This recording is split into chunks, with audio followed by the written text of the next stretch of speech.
তুমি যদি কোনো সওয়াবের নিয়ত করে থাকো, আমাদের প্রিয় রাসূল সাল্লাল্লাহু আলাইহি সাল্লামের রওজা মুবারকে সওয়াব পৌঁছে দাও। আমিন। আদম আলাইহিস সালাম থেকে শুরু করে আজ পর্যন্ত যারা ঈমান নিয়ে দুনিয়া থেকে বিদায় নিয়েছেন, তাদের কবরে সওয়াব পৌঁছে দাও।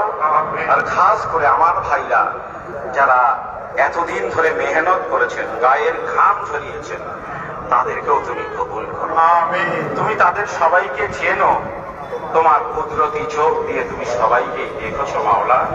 আমি কারোর নাম ধরে ছোট আর কাউকে বড় করতে চাই না। যার যেমন মেহনত তুমি তাকে তেমন ভাবে কবুল করো।